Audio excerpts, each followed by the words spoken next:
Hey all you heroes out there, and welcome back to Hell Yeah Gaming, where I am your professional protagonist coming at you from my car in the parking lot at work, where I decided that I would go ahead and do a quick little review of Legend of Zelda Echoes of Wisdom, since I just finished the game a couple days ago. I've let it sit and think about my thoughts and processes on it there so that I wasn't coming immediately after my fresh out of the gate biases kind of thing. And I had thoughts that I really wanted to share, because The Legend of Zelda is, my all-time favorite video game franchise. And it's been kind of rough for a while, to be perfectly honest, because a lot of people love Breath of the Wild and Tears of the Kingdom and the changes that has been brought to the games, and I definitely see the value in those. I definitely, really enjoy those games myself, but I have issues, and a lot of us have really wondered if we would ever even get a return to the more traditional type of Zelda game. And this, I want to go ahead and say right out there, is a bit of a blending between more traditional Zelda fare and the new sort of open world, do anything kind of formula of Breath of the Wild, Tears of the Kingdom. So without further ado, let's just kind of dive right on into things. This will be, fully unedited, uncut thoughts.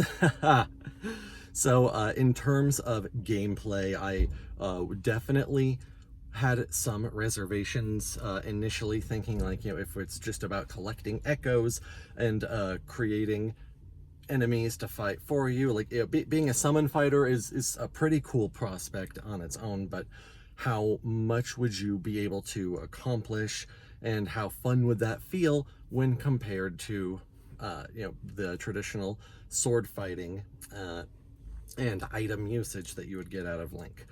So I do have to go ahead and say that I think that echo fighting really comes down to whatever you bring to the table with it. In the early game, it can be very slow and kind of grindy, because you're limited to just spawning a rock to pick up and throw, or spawning the equivalent of a slime, the Zols. And it's not super engaging, but it can still be a fun novelty.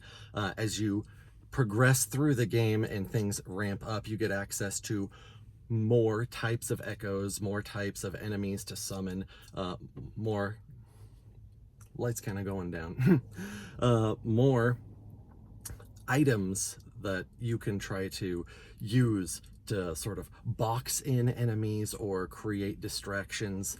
Then it really does open up a lot more, and you're able to accomplish any things a lot better.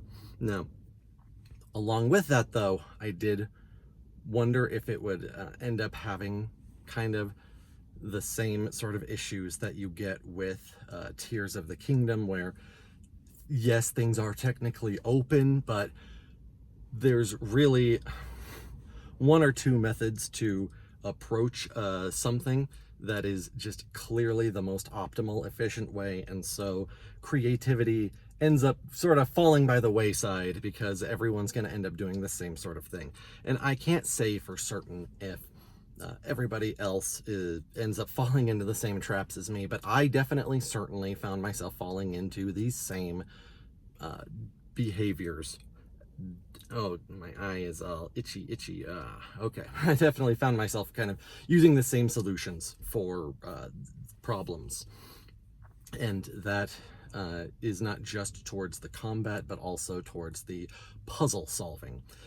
Because if you want to try to get up higher, well, if there's a ceiling, you can summon a Strangula, a new Skulltula variant that hangs from a thread that you're able to climb up.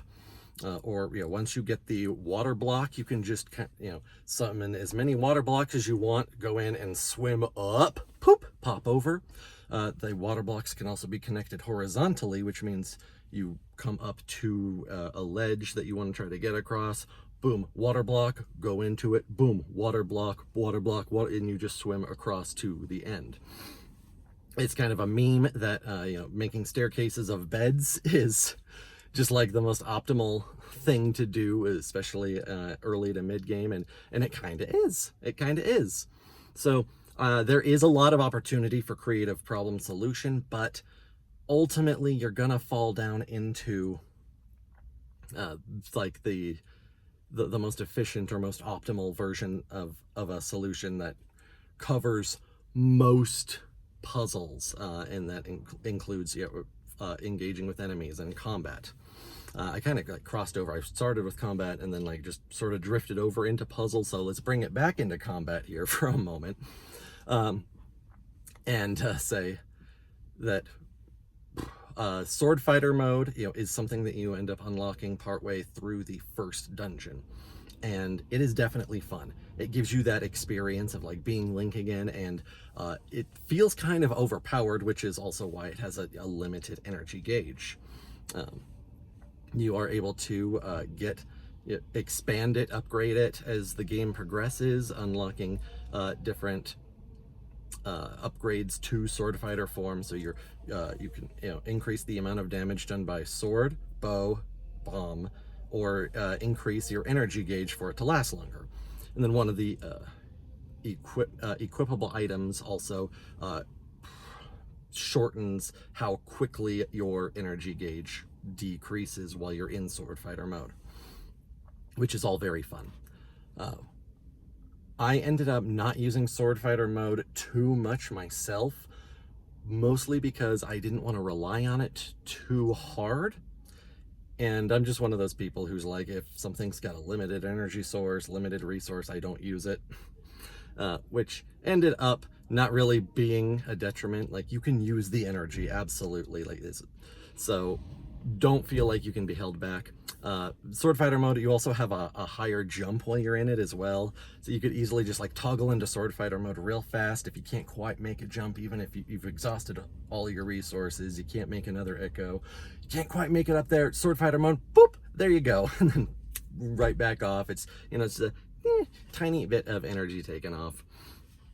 Exploring the map, exploring Hyrule, I love that this map is very familiar for anyone who does A Link to the Past or Link Between Worlds. It's the same Hyrule layout, mostly sorta.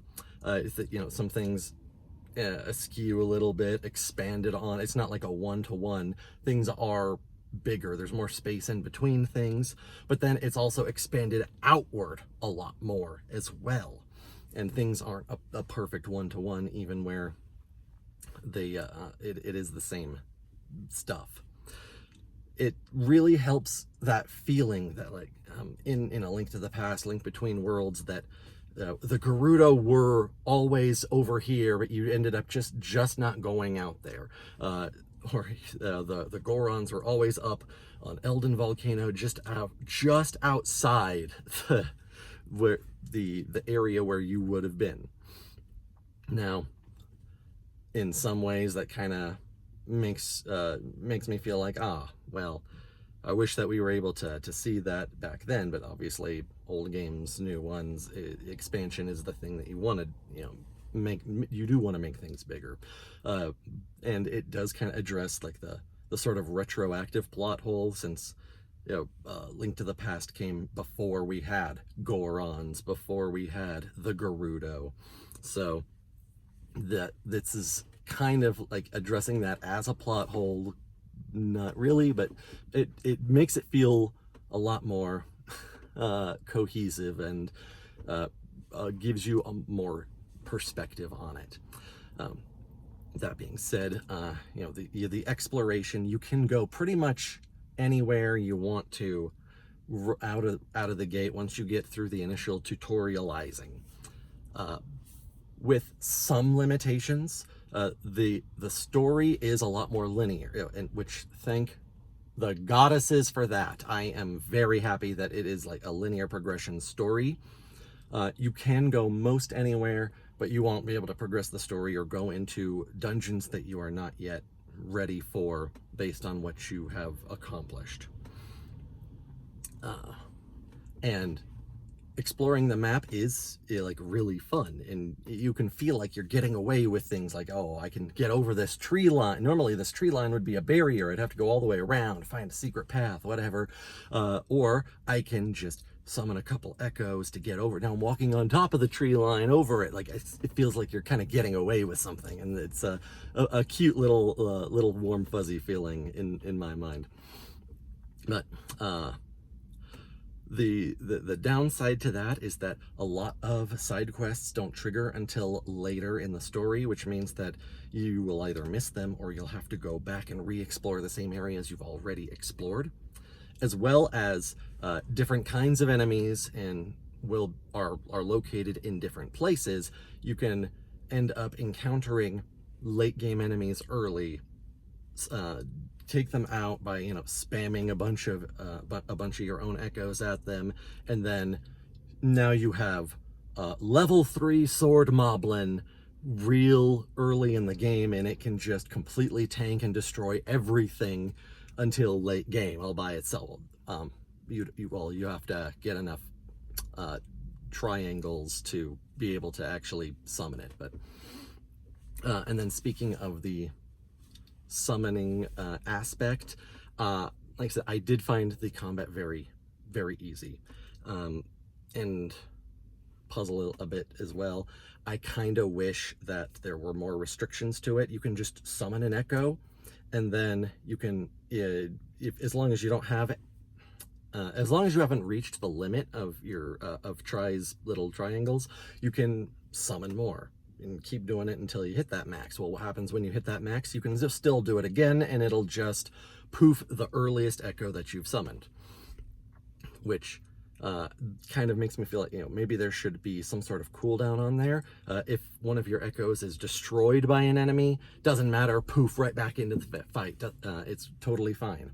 If it gets injured, poof, create a new one to replace it. The original one, poofs away, no problem. You can keep your way out of, you can stay out of the firefight pretty easily most of the time.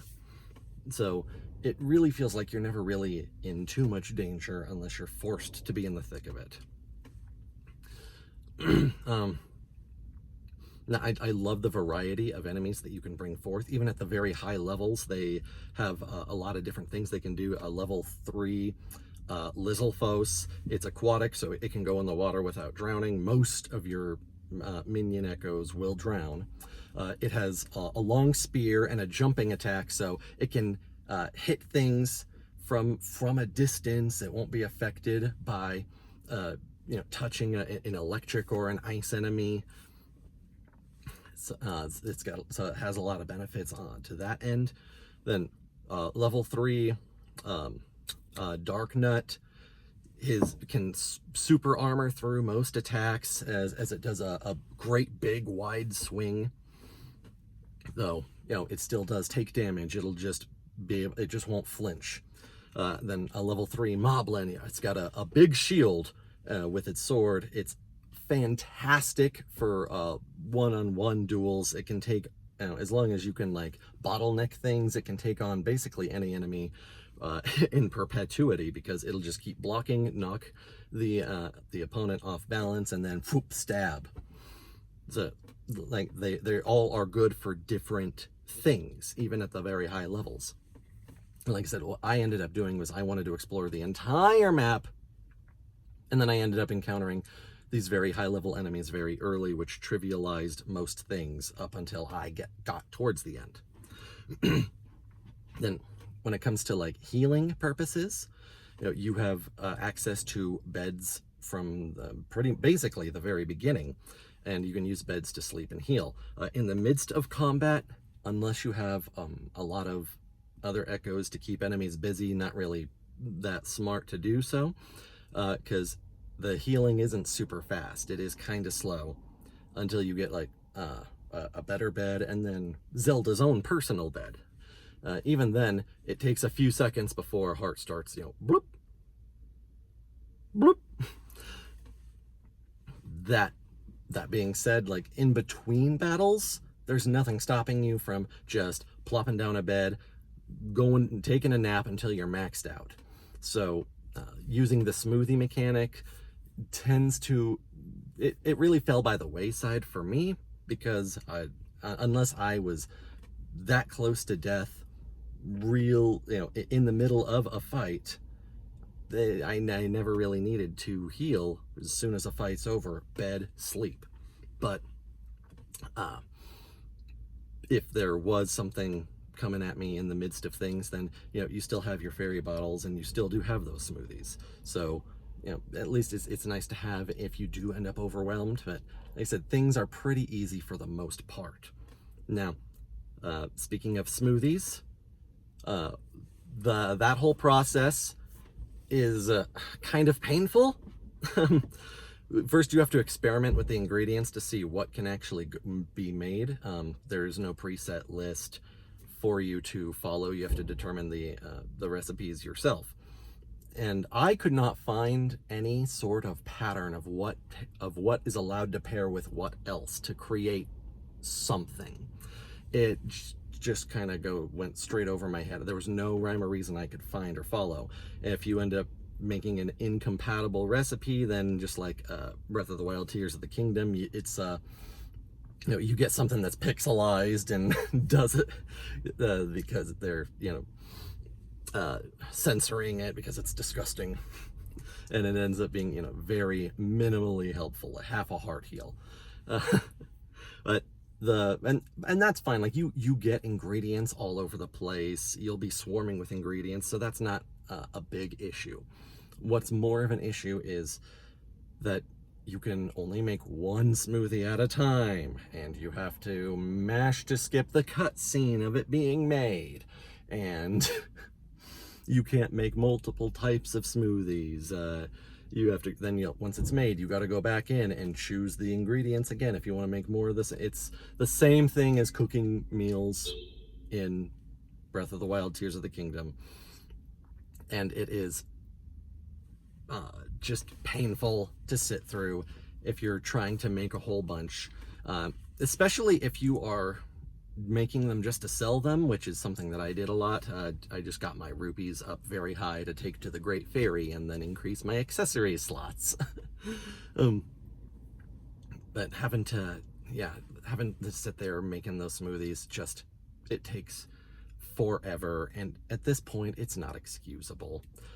But tangentially related to the smoothies, hey, the Deku scrubs look beautiful, look perfect in this art style. I love them, and for anyone out there who's unaware, the Deku scrubs are actually my favorite race in the Zelda universe. I love Deku scrubs a lot more than it probably should be healthy for any person to enjoy to enjoy Deku scrubs.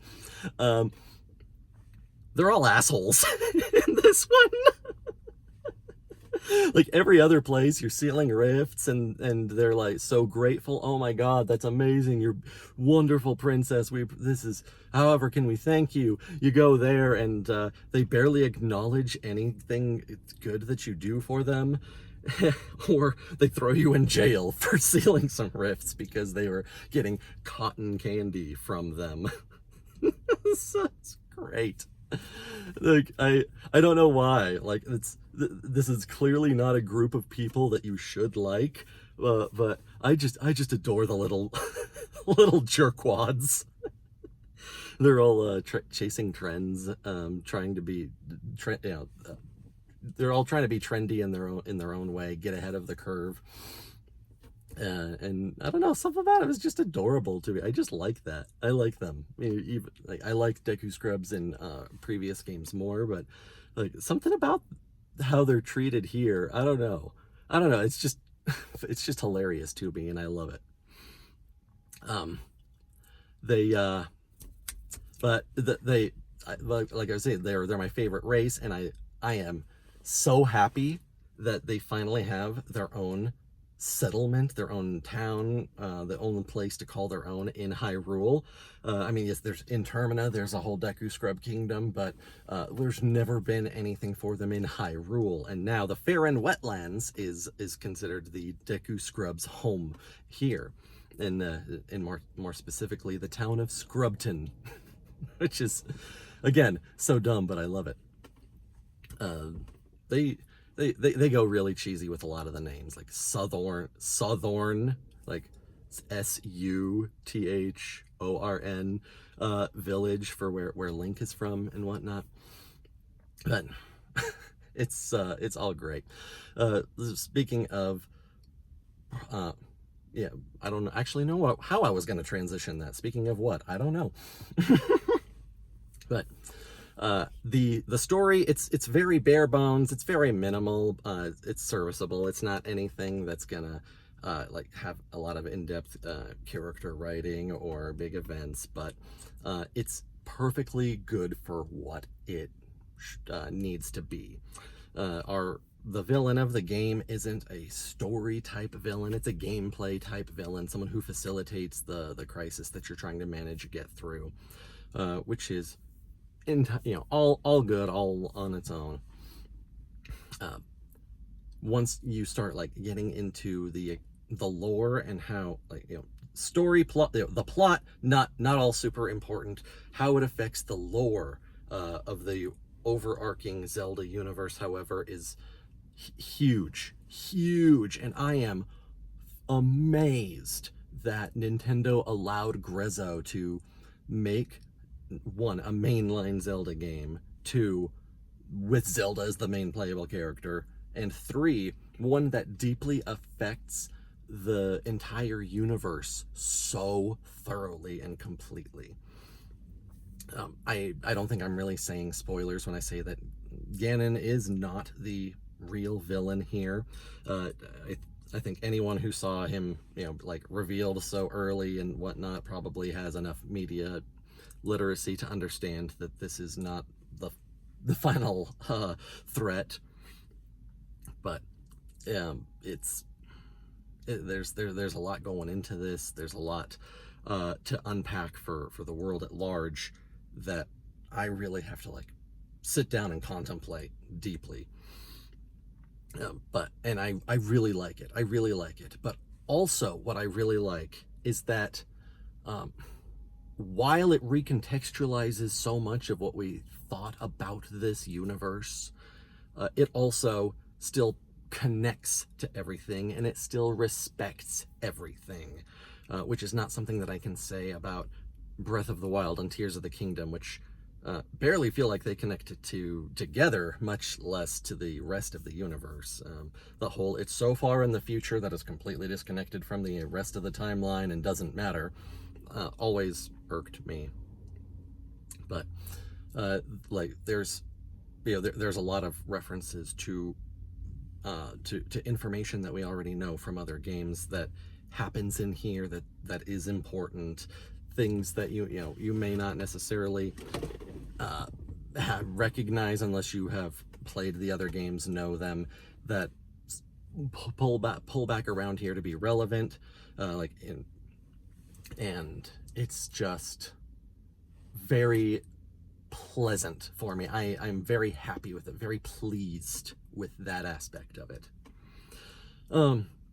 The final the final boss, I will say, is one of the most fun final bosses, one of the most fun bosses I've experienced in the entire series, which is a very high bar to set, obviously. I love Zelda. Zelda's huge for so many people, for the industry, and I loved that final boss a lot, especially now.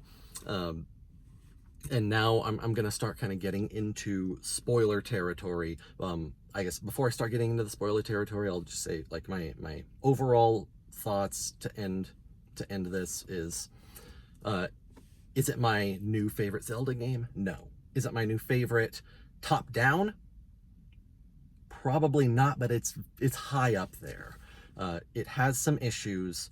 The fact that it has the same Tears of the Kingdom fusion UI where everything is down on a single row. You have to basically pause the game, stop all the action to scroll through, find what you want to use it. Is terrible. Some of the puzzle solutions just always end up being the same, falling into the same samey habits, but it has a lot of personality. It still has enough puzzle element to make you go, oh yeah, okay, I can do that. Oh, that felt good. That and it's got a lot of charm, and in general is a good return to the original form while maintaining a lot of what makes the new games good. So that's what I have to say on the non-spoiler side. On the spoiler side, I'll give you a few seconds to click off. 1, 2, 3. So, like I said, final boss is a being called Null. And you end up fighting Null alongside Link. You give him his sword back, so you're limited only to your echoes and having Try to do the bind and opposite bind, whatever it was called, reverse bind. And it's just such a fun thing being able to fight side by side with Link doing his stuff while you support each other. Really good. The story of the rifts of Null, the entire situation here is like, so we've known for a long time the 3 golden goddesses created the world, and the point at which they departed the world is where the Triforce formed. Okay, cool. Why do gods create worlds? Well, that's different in every story, but why did they do it in this one? We never really knew. It's just, gods make worlds and they fill it with life, and that's just kind of what gods do, right? No. The 3 golden goddesses did not create the world for poops and giggles here, and they did not create it to like have mortal worshippers to empower them or anything like that. No. They created the world as a prison. The main villain here is not a Zelda villain. Not the kind of villain you'd normally think for a Zelda game. This is a Kirby villain. And I mean that in all the best ways. This is a horrifying eldritch monstrosity, an abomination of primal essence, essentially. Before the goddesses created the world, there was nothing. Just a void of nothingness with only Null. And anytime something would just be spontaneously made from the nothing, Null would devour it and return it to nothing. Null wishes only to be all that exists. It must feed on everything else. The goddesses are like, don't know about this situation. Then they created the world around Null to imprison it and filled it with life and all that good stuff. And the entire creation of the universe was as a prison for this eldritch horror that wants to eat everything. So that's nice. And that Try and all the other beings like it, all of the Tries are agents of the goddesses that they created to basically fix the rifts of Null as it tries to break through the world. They go in, they fix the rift, repair the world, keep the prison intact, which really, really deeply affects the rest of the universe in such a way that's like, this means, and they even go into a bit of detail near the beginning of the game, saying that, rifts have always been a thing. They always pop up, but then they like go away on their own. So, excuse me, they've always been a thing? And then the revelation that, the whole world is just a prison for Null, and it's always been trying to break out. That means that, yes, rifts would have always been a thing. How do we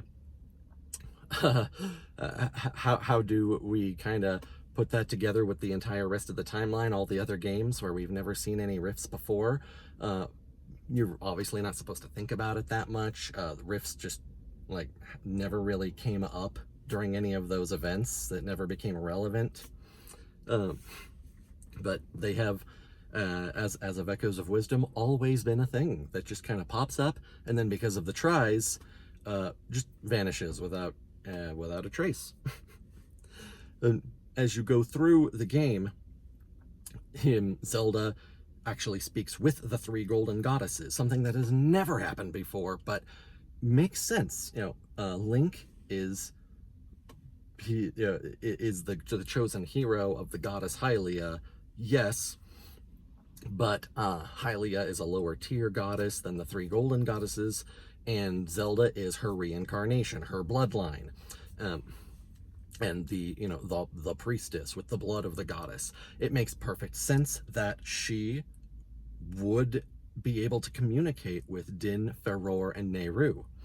And that is what happens. She communicates with them directly and gets the background of Null and how it wants to, like, what's happening with this whole situation.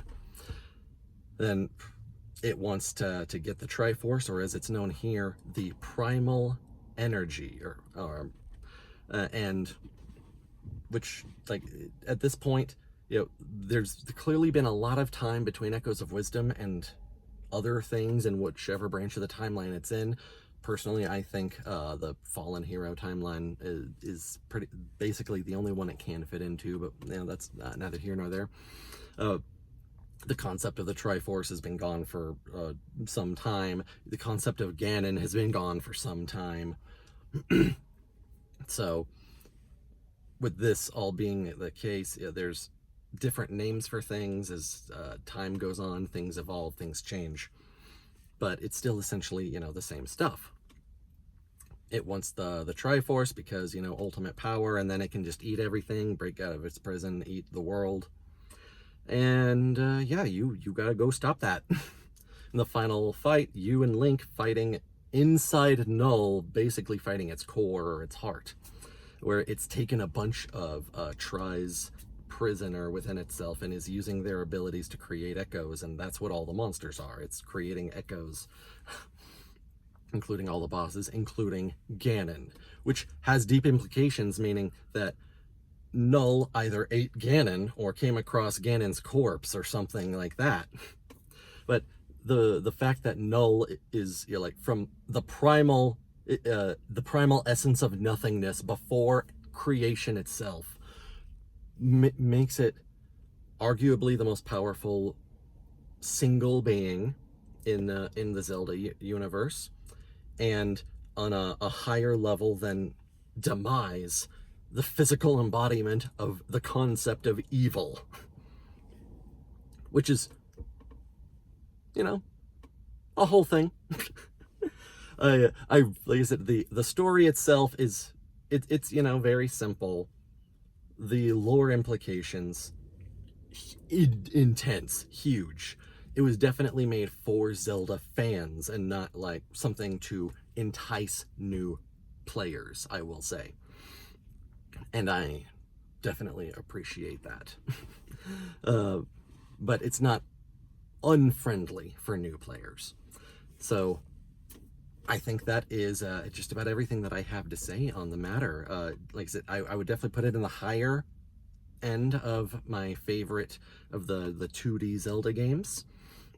It was a ton of fun, but does fall into some of the traps that Tears of the Kingdom put in that they really should have been able to avoid. And it is pretty easy. So with that all out of the way, I hope that this was entertaining. Hope you enjoyed it. I do have more videos on the way that are, more scripted, more edited, so on and so forth. Hope that you have a fantastic rest of your day. If this helped inform you, if you wanted to get the Echoes of Wisdom for yourself, then I am very pleased and happy with that. And I will go ahead and sign off by giving it a great big hell yeah!